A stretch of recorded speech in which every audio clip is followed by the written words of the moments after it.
We'll start living in this house with my parents from tomorrow. Thanks. What the heck? There is absolutely no way that we're gonna do that. It's so out of the blue. It's not like that. It's a done deal. Don't complain about everything. Are you telling my parents to be homeless? I'm not saying that.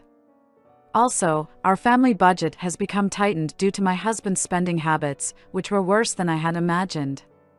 So it was difficult to support anyone. Besides, I've been excited to live with them for a long time. What do you mean by for a long time? Yeah, about 3 months ago? Are you kidding me? I was plunged into the depths of despair. He has been apparently working toward it without telling me, even since long ago. I'll leave it to you, anyway. Of course, you'll be doing all the housework as a housekeeper. That's your job, isn't it? Are you serious? Of course. What else can you do? Oh, the only thing you can do is go and make money for me? The moment I heard those words, I felt something inside me burst. Then I'll do as I wish. I murmured in a whisper. What did you say? The next day, I received a lot of phone calls from my in-law, who was supposed to start living with us. Hey, what the heck? Where are all the furniture and appliances gone? There's nothing in the house. Then I decided to leave home, leaving my husband behind. My name is Maria Smith, and I will be 33 years old this year. After graduating from university, I spent a year as a job seeker and finally got a job at a major real estate sales company, which I had longed for. I think I was pretty well paid compared to my friends around me because it was a major company. It's been a long time since I got here. Well, you've always been working hard. I think it made the whole effort worthwhile, don't you think? You reckon? You are very well paid, aren't you? I know that. That is true, but when it comes to the salary, you are paid better than me, aren't you? Not at all, as I'm still a rookie. As my friend said, I think my salary was high. However, that didn't mean I lived in luxury. I carried on living in a one-room apartment, and I put most of the money into savings, just in case something happened to me. I continued to work hard, and before I knew it, I had reached my 30th birthday. That's when I met my husband, Mark. Nice to meet you. My name is Mark. I'm Maria. Nice to meet you too, Mark. It was when I attended a local singles party, which my friend almost forcibly invited me to. We became a couple because our future and sense of values matched perfectly. We started dating, then got married after just 6 months. I think I enjoyed every day of my marriage. Now that we're here, why don't we get a house built for the future? I was thinking the same thing. We have a good chemistry, don't we? Well, let's talk about what kind of house we want. That's a good idea. Well, we'll have to think about what we want after we have children. Can't we wait a bit longer for that? No. We have to think about these things now. Then we moved to a stand-alone house. That was 6 months ago. We're finally moving. Yeah, a lot has happened. I'm sorry about everything. I'm gonna work harder than ever from now on. I can trust you, can't I? Of course. Okay. We have to help each other as we're a couple, anyway. Thank you. At this point, I had just believed my husband's words and had no idea of what would happen afterwards. Now, it was about whose name the house would be under. We were just about to sign the contract when the layout of the house and the place where house is going to be built were all good to go. I quit my job today. Ah. I gave a dumb reply to him when I heard his words. Well, I've been thinking about it for a while. My boss sucks.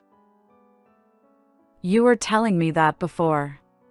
But it's so out of the blue, isn't it? But I don't want to keep working with a bad feeling. Even if we can leave it for now, what about the house? Of course I'm thinking about that too. I can't have a brand new house, but I found a nice house nearby. You mean a second-hand property? Yeah, but it's pretty clean inside. I think you will like it too, Maria. Wait a minute.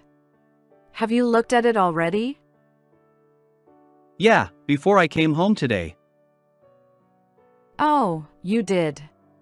Something I have been concerned about since we married is that he has a habit of taking action right away. At the time, I was worried about him, but he was kind of cute to me. But I didn't see it turn out like that. Anyway, let's put the house aside for now. What are you gonna do about work from now on? Of course I'll look for one. My last job was as an engineer and I'll work from home while I look for a new job. Okay then. I'll make it happen ASAP. Although I was a little annoyed as he sounded unconcerned, I was thinking about how we are going to manage our life. I was kinda blown over and headed to the second-hand house with him that he had found. Once something bad happens, it happens twice or thrice. What the heck? Why can't we sign a contract? As I explained earlier, you are not working at the moment, are you? Our company has a rule that we cannot take such a person as an owner. Besides, you don't seem to have any savings. I need your help. That is the role of an intermediary, isn't it? I'd like to help you, but I can't. My husband still continued to slash out with a sharp tongue at the person in charge. His voice was echoing through the small shop. I suggested that I become the owner. Mark, I'll be the owner as it would cause trouble to the shop if we still keep on nagging. Are you sure? We have no choice. So I will sign the contract. Yes, certainly. I filled in various documents and the contract was completed without trouble. On our way home. I didn't think you were making that much money, by the way. Now that you mention it, didn't I tell you that? Maybe not. I knew a big company would be different. I've been working hard all my life. I'm relieved with this. Relieved? No, I mean I feel more secure. He looked like he was up to something at that time. 2 weeks later, we happened to move out. After the move, my husband's attitude towards me became worse and worse. I'm home. Oh, you are home now. What have you been doing today? Today I was looking for a job and working at home. I finished work a while ago, so I was having a few drinks. Oh, okay. What about dinner? I don't need it today. I saw my husband and wondered if he was really looking for a new job or working. It really bothered me. He had more than 5 cans of beer, which was too much if my husband had finished work just before, as he said. It was an amount that would have taken at least an hour or more at his normal pace of drinking. Were you really doing any work or anything today? What do you mean? You mean you can't believe what I'm saying? I didn't mean that way. That's what you meant, right? I was just concerned. What's with that face? You're mocking me because you make a lot of money. No, I'm not. I'm just worried about you, Mike. It's none of your business. You are a killjoy. Go somewhere else. Even though he was drunk, I didn't expect my husband to say so much. Then from that day onwards, he no longer held himself back against me. Oh, I'm going away this weekend. Can you lend me some money? I don't know what it's for. Don't you have any at all? Because you have more money than I do. Besides, you said before that married couples should help each other. Yes, but that's only when it's necessary for both of us. Just give it to me now, because your husband is in trouble. Well, you are working, aren't you? Then. You're bringing it up again. That's enough. Because it's important, isn't it? What a pain. Just give me the money now. Saying this, he lashed out at me. I gave him the $205 I had in my wallet in fear that he would do something to me. If you have it, just give it to me quickly. So, where are you going? That's none of your business. He went out saying that. My feelings for him as a couple have cooled down because of his overly selfish behavior. Although my husband alone is annoying, my in-law started to call me every day. I wonder what he told her about. I've heard you're complaining to Mark that he should work.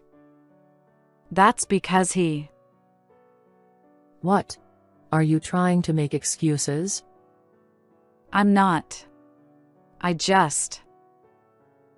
Anyway, you're my daughter-in-law. All you need to do is just obey your husband, Mark. Mom, please listen to me first. Aren't you ashamed of all your excuses, even though you are just my daughter-in-law? It's only for now that you can be like that. What do you mean by that? You'll be excited about it. She hangs up on me as she always does. I honestly couldn't understand what she was saying. Even though I ask my husband, he just teases me, acting like I was an idiot. What are you talking to your mother about? I'm not telling her anything? I don't think so. Then she wouldn't normally be calling me so much. What's the problem? I'm your husband, you just have to obey me. He says the same thing as my in-law. I wonder if I should say it is just what I'd expect it to be, like mother, like son. Then you should work first. That again? I'm sick of hearing that. There is no way that I can support two of us on my income alone. Okay. I'll go to the employment office tomorrow. Are you happy with that? Are you sure? Yes, you're so persistent. I won't say it again. Also give me money to go there. No matter how much I say, I can't make him understand, apparently. He said he was going to look for work, but I guess he is lying. He used to pretend to be working at home, but he ended up not doing it even. Then one Saturday afternoon, my husband said something that I couldn't believe my ears. Oh yeah. I forgot to mention, but my parents will be living here from tomorrow. I never heard about this. I can't believe they're suddenly moving in with us. They've been ready for that, and the movers are coming tomorrow. He continues talking without listening to me. Besides, how on earth can we support them with the current state of our family budget? What are you talking about? You make so much money, you should be fine. But it's not that simple. You spend money shopping without asking me every month, and I'm the one paying for it all. What's wrong with it? What do you mean? Besides, everyone was excited about this move. What? About 3 months ago, I think it was. I suggested we live together as we have extra rooms. Even so. Oh, can you empty the room that you are currently using as a study, as we are gonna turn that room into my parents' room? I can't do it so soon. I have work tomorrow. Are you kidding me? If you start doing it now, you can get it done by morning, can't you? I was no longer able to reply to him as he went too far.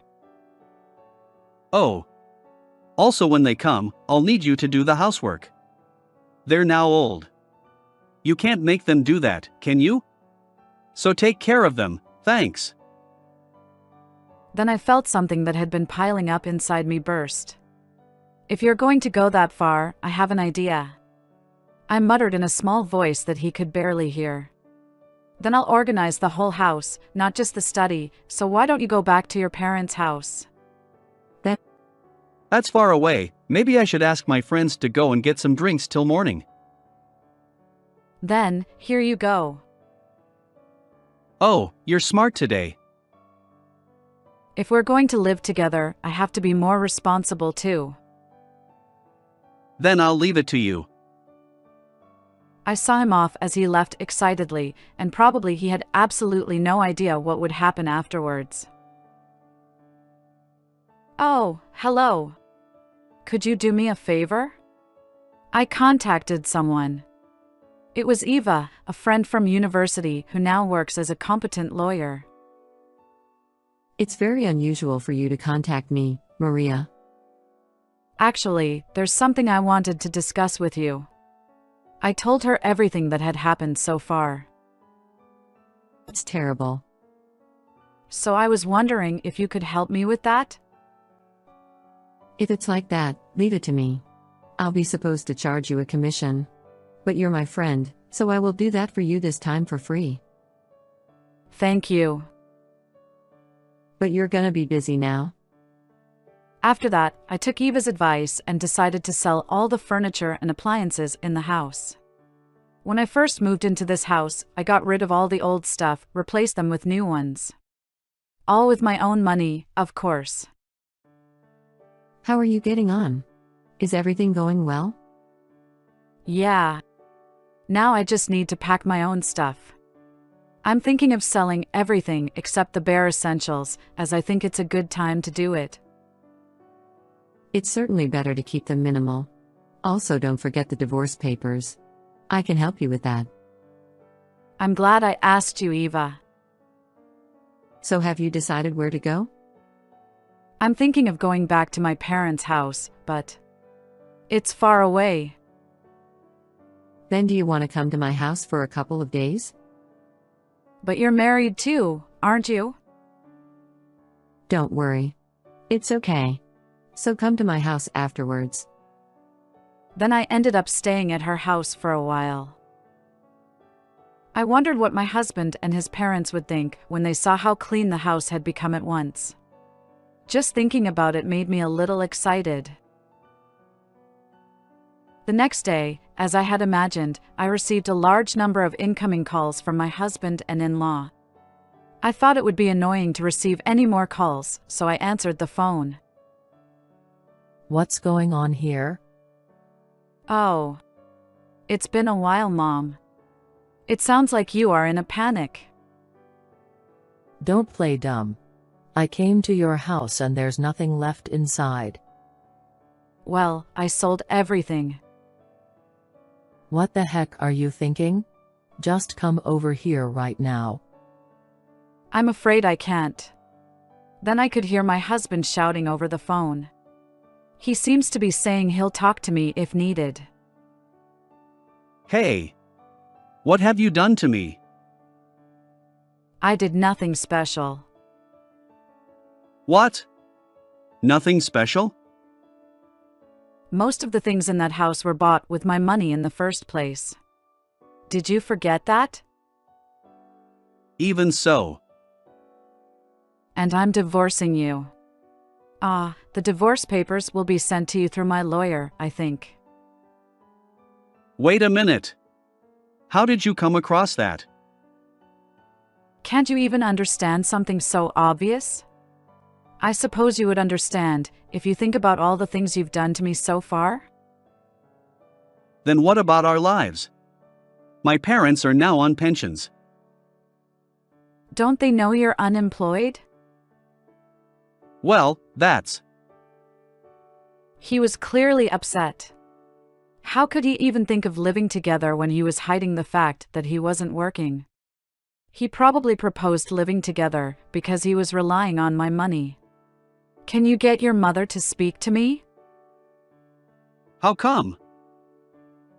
Okay, I'll call her back then. Whatever. I then told my in-law the truth about my husband. Unemployed? Are you sure about that? Yes. It's true.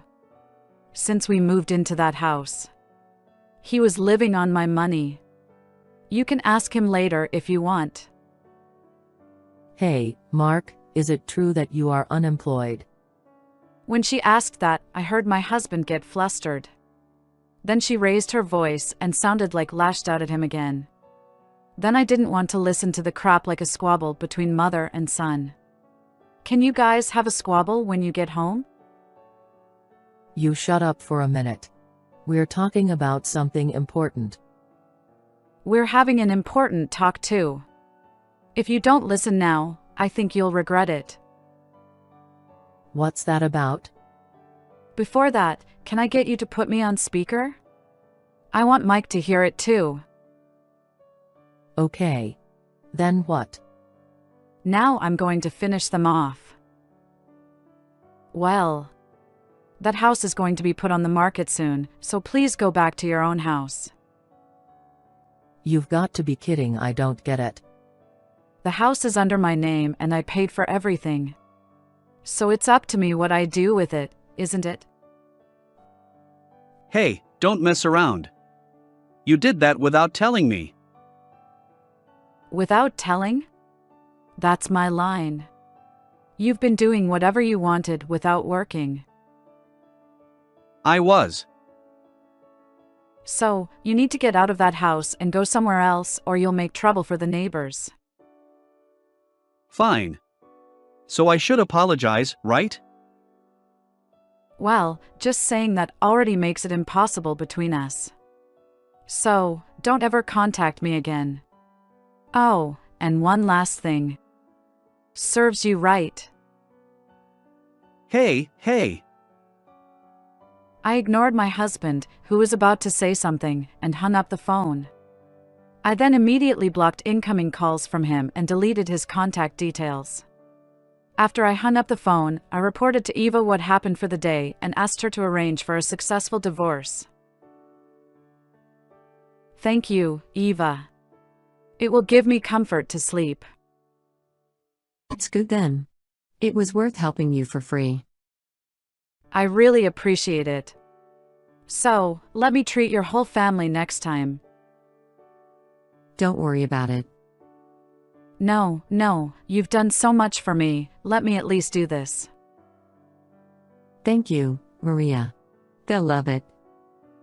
In the end, that family apparently gave up living in that house and moved to another place. This was because my in-law originally lived in an apartment, but moved out due to this incident and had nowhere to live. My husband was so desperate that he even turned up to my office sometimes because he couldn't get a hold of me. Hey. Maria, I'm in trouble. Can you come back? Without you. What the heck are you talking about? You came all the way here to say that? So I should apologize and ask you to come back. No matter how much you apologize, nothing will change. Get the hell out of here. Or should I call the police? What the heck? He turned tail and ran off as he was taken aback by my adamant attitude. And for some reason, the people around me who were watching the whole thing applauded. Now that idiot will never come here again. Did you find a nice house? I found one surprisingly close by. That's good to hear. It's very close to my house. Yeah, so I'm going to visit you again. Good on you, Maria. Then I moved to a new house. From now on, I'm going to live the way I want to live. How is this story? Please subscribe to our channel. See you in the next video.